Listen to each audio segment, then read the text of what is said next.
நாட்டில் நிலவும் கடுமையான ஆசிரியர் பற்றாக்குறையை நிவர்த்தி செய்வதற்காக பாரம்பரிய ஆசிரியர் ஆட்சேர்ப்பு முறையிலிருந்து விலகி பாடசாலைகளில் நிலவும் குறிப்பிட்ட பாட வெற்றிடங்களை இலக்காகக் கொண்டு பாட அடிப்படையில் 30,000 ஆசிரியர்களை இந்த ஆண்டுக்குள் அவசரமாக சேவையில் இணைக்க அரசாங்கம் நடவடிக்கை எடுத்துள்ளதாக பொது நிர்வாக, மாகாண சபைகள் மற்றும் உள்ளூராட்சி அமைச்சர் சந்தன அபயரத்ன தெரிவித்துள்ளார். ஆனமடுவ கருக்குமடு கனிஷ்ட வித்தியாலயத்தில் புதிதாக நிர்மாணிக்கப்பட்ட வகுப்பறை கட்டிடத்தை மாணவர்களிடம் கையளிக்கும் நிகழ்வில் கலந்து கொண்டு உரையாற்றிய போதே அமைச்சர் இவ்வாறு தெரிவித்தார்.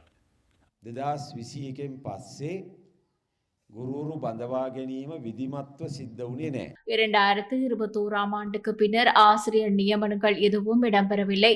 இந்த ஆண்டு 30,000 ஆசிரியர்களை நியமிப்பதற்கான நிதி ஒதுக்கீடும் அனுமதிகளும் வழங்கப்பட்டுள்ளன.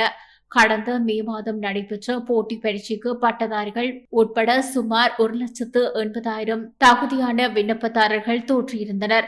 விடைத்தாள் மதிப்பீட்டு பணிகள் இறுதி கட்டத்தில் இருக்கிறது. குறிப்பாக கணிதம் உள்ளிட்ட ஆசிரியர் பற்றாக்குறை அதிகமுள்ள பாடங்களுக்கு அந்தந்த பாடங்களில் தகுதி பெற்றவர்களையே நியமிப்பது புதிய முறையில் சிறப்பம்சமாக இருக்கும். அத்துடன் அதிபர் சேவையில் நிலவும் பிரச்சினைகளுக்கும் விரைவில் தீர்வு காண அமைச்சரவை மட்டத்தில் கவனம் செலுத்தப்பட்டுள்ளது. கருக்குமடுவ கனிஷ்ட வித்தியாலயத்தில் நிரந்தர நூலக வசதி ஏற்படுத்த நடவடிக்கை எடுக்கப்படும். மேலும் தற்போது மேல் மாகாணத்தில் நடைமுறையில் உள்ள நடமாடும் நூலக திட்டம் எதிர்காலத்தில் ஏனைய பகுதிகளுக்கும் விரிவுபடுத்தப்படும்.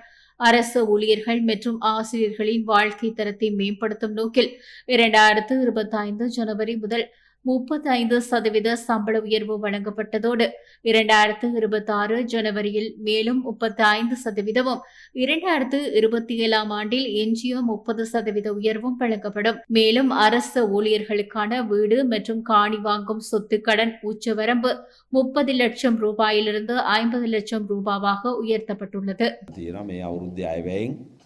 රුපියල් කෝටි 10,000කට ආසන්න ප්‍රමාණයක් අධ්‍යාපන කටයුතු වෙනුවෙන් වෙන් කරලා තියෙනවා.